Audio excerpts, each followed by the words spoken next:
ನಮಸ್ತೆ ಸ್ನೇಹಿತರೆ, ಅನಿತಾ ಸ್ಪೈಸ್ಗೆ ಸ್ವಾಗತ. ನಾನಿವತ್ತು ಬಾಳೆ ಹೂವಿಂದ ಹೇರ್ ಕಲರ್ನ ಹೇಗೆ ಸ್ಟ್ರಾಂಗಾಗಿ ಮಾಡ್ಕೊಳ್ಬೋದು ಅಂತ ನಾನಿವತ್ತು ತೋರಿಸ್ತಾ ಇದ್ದೀನಿ. ಬಾಳೆ ಹೂವಿಂದ ಪಲ್ಯ, ಸಾಂಬಾರು ಮತ್ತು ವಡೆ ಎಲ್ಲ ಮಾಡ್ತೀವಿ. ಅದರಲ್ಲಿ ತುಂಬಾ ಪೋಷಕಾಂಶಗಳಿದೆ. ಹಾಗೆ ಮೇಲೆ ಒಂದು 2ರಿಂದ 3 ಲೇಯರ್ನ ತೆಗೆದು ವೇಸ್ಟ್ ಮಾಡೇ ಮಾಡ್ತೀವಿ. ಆ ವೇಸ್ಟ್ ಪೆಟಲಿಂದ ಹೇರ್ ಕಲರ್ನ ಹೇಗೆ ಸ್ಟ್ರಾಂಗಾಗಿ ಮಾಡ್ಕೊಳ್ಬೋದು ಅಂತ ನಾನಿವಾಗ ತೋರಿಸ್ತಾ ಇದ್ದೀನಿ.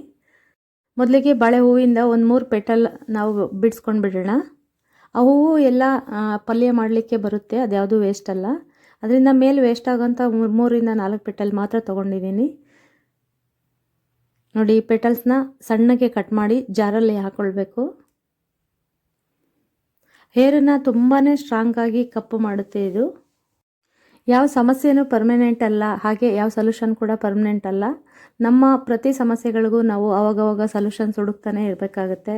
ಹಾಗೆ ಬಿಳಿ ಹೇರಿಗೆ ನಾವು ಹೇರ್ ಕಲರ್ನ ಮಾಡ್ತಾ ಇರ್ತೀವಿ. ಹಾಗೆ ಕೂದಲು ಬೆಳ್ದಂಗೆ ಕಲರ್ ಹೋಗೇ ಹೋಗುತ್ತೆ. ಲೈಫ್ ಟೈಮು ಇದು ಪರ್ಮನೆಂಟ್ ಆಗಿರುತ್ತೆ ಅಂತ ನಾನು ಖಂಡಿತ ಹೇಳಲ್ಲ. ಆವಾಗವಾಗ ನಾವು ರೆಮಿಡಿಗಳನ್ನ ಮಾಡ್ಕೊಳ್ತಾ ಇರಬೇಕಾಗುತ್ತೆ. ಆದರೆ ಈ ರೀತಿಯಾಗಿ ರೆಮಿಡಿ ಮಾಡ್ಕೊಳ್ಳೋದ್ರಿಂದ ಸುಮಾರು ಒಂದು 25ರಿಂದ 1 ತಿಂಗಳವರೆಗೂ ಕಲರು ಸ್ಟ್ರಾಂಗಾಗಿ ಕೂದಲಲ್ಲಿ ಉಳಿಯುತ್ತೆ. ಹಾಗಾಗಿ ನಾನು ಈ ರೆಮಿಡಿನ ತೋರಿಸ್ತಾ ಇದ್ದೀನಿ. ಬಾಳೆ ಹೂವಿನ ಪೆಟಲ್ಸ್ನ ಈ ರೀತಿಯಾಗಿ ಕಟ್ ಮಾಡಿ ಜಾರಲ್ಲಿ ಹಾಕ್ಕೊಂಡ್ಬಿಟ್ಟು ಸ್ವಲ್ಪ ನೀರು ಹಾಕ್ಕೊಂಡು ಇದನ್ನು ಪೇಸ್ಟ್ ಮಾಡ್ಕೊಳ್ಬೇಕು. ಹೂವನ್ನೆಲ್ಲ ಕಟ್ ಮಾಡ್ಕೊಂಡಿದ್ದೀನಿ. ಇವಾಗ ಸ್ವಲ್ಪ ಒಂದು ಅರ್ಧ ಗ್ಲಾಸ್ ನೀರು ಹಾಕ್ಕೊಂಡು ಪೇಸ್ಟ್ ಮಾಡ್ಕೊಳ್ಬೇಕು.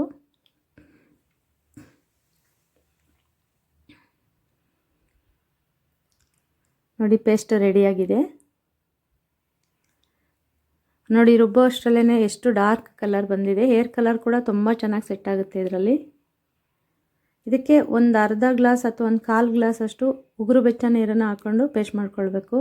ಆವಾಗ ಕಲರ್ ಚೆನ್ನಾಗಿ ಬಿಟ್ಕೊಳ್ಳುತ್ತೆ ಅಂತ. ಮತ್ತೊಮ್ಮೆ ರುಬ್ಕೊಳ್ತೀನಿ. ನೋಡಿ, ಪೇಸ್ಟ್ ರೆಡಿಯಾಗಿದೆ. ಇದನ್ನು ಶೋಧಿಸ್ಕೊಂಡು ಇದರ ರಸ ಮಾತ್ರ ತೊಗೊಂಡ್ಬಿಡಬೇಕು.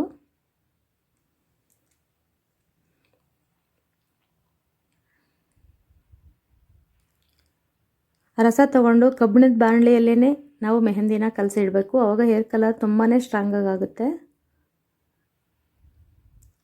ಜಾಲರಿಯಲ್ಲಿ ಶೋಧಿಸ್ಕೊಳ್ಬೋದು ಅಥವಾ ಕೈಯಲ್ಲಿ ಕೂಡ ಹಿಂಡ್ಕೊಳ್ಬೋದು.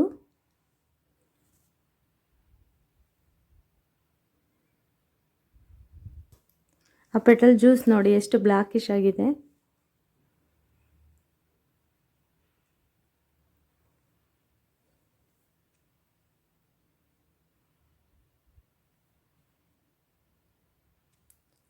ಜ್ಯೂಸನ್ನೆಲ್ಲ ತೊಗೊಂಡಿದ್ದೀನಿ. ಇದಕ್ಕೆ ನಾನು ಸಮ ಪ್ರಮಾಣದಲ್ಲಿ ಮೆಹಂದಿ ಮತ್ತು ಇಂಡಿಗೋ ಪೌಡ್ರನ್ನ ಮಿಕ್ಸ್ ಮಾಡ್ಕೊಳ್ತಿದ್ದೀನಿ.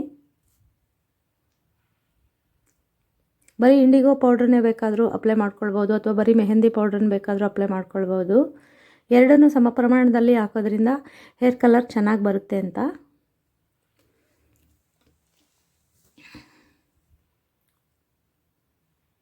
ನಾನು ಒಬ್ರಿಗಾಗೋಷ್ಟು ಮೆಹಂದಿನ ಕಲಸಿ ಇಡ್ತಾಯಿದ್ದೀನಿ. ಎಲ್ಲರೂ ಇನ್ಸ್ಟಂಟಾಗಿ ಆಗ ಕಲಸಿ ಹಾಕ್ಕೊಳ್ಳಿ ಅಂತಾರೆ. ಹಾಗೆ ಕಲಸಿ ಹಾಕ್ಕೊಳ್ಳೋದ್ರಿಂದ ಕಲರ್ ಚೆನ್ನಾಗಿ ಬರಲ್ಲ. ಇದು ಕತ್ತಾ ಪೌಡ್ರ್ ಅಂತ ಸಿಗುತ್ತೆ, ಮಾಲ್ಗಳಲ್ಲೆಲ್ಲ ಸಿಗುತ್ತೆ. ಇಲ್ಲಾಂದರೆ ಗ್ರಂಥಿಗೆ ಅಂಗಡಿಯಲ್ಲಿ ಸಿಗುತ್ತೆ. ಇದನ್ನು ಹಳ್ಳಿ ಭಾಷೆಯಲ್ಲಿ ಕಾಚು ಅಂತ ಕೂಡ ಕರೀತಾರೆ. ಇದು ಒಂದು ರೀತಿ ಮರದ ಗೋಂದು. ಇದನ್ನು ಹಾಕ್ಕೊಳ್ಳೋದ್ರಿಂದ ಕೂದಲು ಬುಡನೂ ಸ್ಟ್ರಾಂಗ್ ಆಗುತ್ತೆ ಮತ್ತು ಕಲರ್ ಕೂಡ ತುಂಬ ಸ್ಟ್ರಾಂಗಾಗಿ ಲಾಂಗ್ ಟೈಮ್ ಉಳಿಯುತ್ತೆ. ಇದನ್ನು ಅಜ್ಜಿಗಳೆಲ್ಲ ಎಲೆ ಅಡಿಕೆ ಜೊತೆಗಳು ಅಗಿತಾರೆ. ಇದನ್ನು ಅಗಿಯೋದ್ರಿಂದ ಹಲ್ಲು ಸ್ಟ್ರಾಂಗ್ ಆಗುತ್ತೆ ಮತ್ತು ತಾಂಬೂಲ ತುಂಬ ಕೆಂಪಗಾಗುತ್ತೆ ಅನ್ನೋ ಉದ್ದೇಶದಿಂದ ಇದನ್ನು ಸೇರಿಸ್ಕೊಳ್ತಾರೆ. ಹೌದು, ಇದನ್ನು ಸೇರಿಸೋದ್ರಿಂದ ಹೇರ್ ಕಲರ್ ಕೂಡ ತುಂಬ ಸ್ಟ್ರಾಂಗಾಗಿ ಬರುತ್ತೆ. ಅದ್ರ ಜೊತೆಗೆ ಲಾಂಗ್ ಟೈಮ್ ಕೂಡ ಉಳಿಯುತ್ತೆ. ಮೆಹಂದಿನ ಯಾವಾಗಲೂ ಇನ್ಸ್ಟಂಟಾಗಿ ಕಲಸಿ ಹಾಕ್ಕೊಳ್ಬಾರ್ದು. ಕನಿಷ್ಠ ಅಂದರೂ 2 ಅವರ್ಸ್ ಮುಂಚೆ ಕಲಸಿ ಇಡಬೇಕು. ಇಲ್ಲ ನೈಟು ಕಲಸಿಟ್ಟು ಮಾರ್ನಿಂಗ್ ಅಪ್ಲೈ ಮಾಡ್ಕೊಳ್ಬೇಕು. ನಾನು ನೈಟು ಕಲಸಿ ಇಡ್ತಾ ಇದ್ದೀನಿ.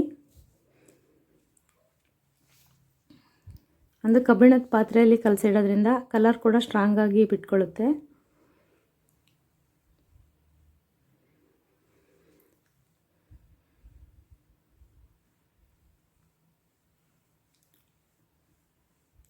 ನೋಡಿ, ನೀಟಾಗಿ ಕಲಸಿ ಒಂದು ಪ್ಲೇಟ್ ಮುಚ್ಚಿಬಿಟ್ಟು ನೈಟು ಇಡ್ತಾ ಇದ್ದೀನಿ ನಾನು.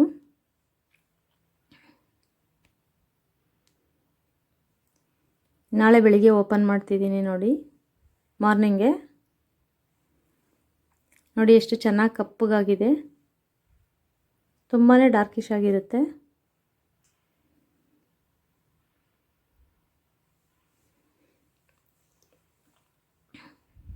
ಇದು ಚೆನ್ನಾಗಿ ಒಂದು 2-3 ಸಾರಿ ಬೀಟ್ ಮಾಡೋದ್ರಿಂದ ಪೂರ್ತಿ ಎಲ್ಲ ಮೆಹಂದಿ ಕೂಡ ಇದೇ ಥರ ಬ್ಲ್ಯಾಕ್ ಆಗುತ್ತೆ. ಹಚ್ತಾ ಫುಲ್ ಬ್ಲ್ಯಾಕ್ ಆಗುತ್ತೆ, ನಿಮಗೆ ಗೊತ್ತಾಗುತ್ತೆ.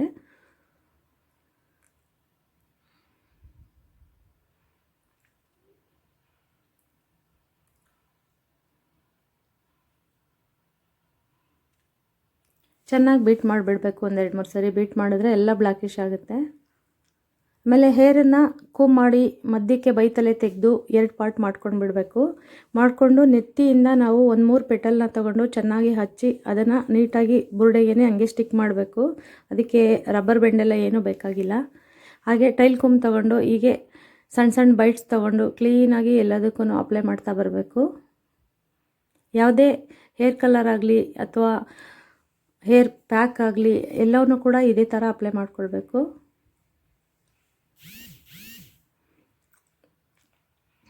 ನೋಡಿ, ಮೆಹಂದಿನ ಹಚ್ಚಿ ಕ್ಲೀನಾಗಿ ಎಲ್ಲ ಪೆಟಲ್ಸ್ನೂ ಹಾಗೆ ಬುರುಡೆಗೆ ಸ್ಟಿಕ್ ಮಾಡ್ಕೊಳ್ಬೇಕು.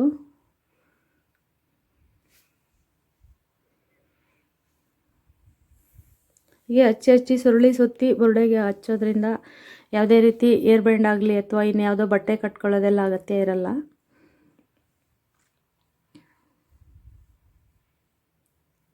ನೋಡಿ, ಅಪ್ಲೈ ಮಾಡಿ ಮುಗಿಯೋಷ್ಟರಲ್ಲೇ ಎಷ್ಟು ಬ್ಲ್ಯಾಕ್ ಆಗಿದೆ. ಹಾಗೆ ಕೂದಲು ಕೂಡ ತುಂಬ ಶೈನಿ ಆಗುತ್ತೆ. ಇಂಥ ಒಂದು ರೆಮಿಡಿ ನಿಮ್ಗೆ ಇಷ್ಟ ಆಗಿದ್ರೆ ನನಗೊಂದು ಲೈಕ್ ಕೊಡಿ. ಹಾಗೆ ನನ್ನ ಚಾನಲ್ನ ಸಬ್ಸ್ಕ್ರೈಬ್ ಮಾಡ್ಕೊಳ್ಳಿ ಸ್ನೇಹಿತರೆ. ಧನ್ಯವಾದಗಳು.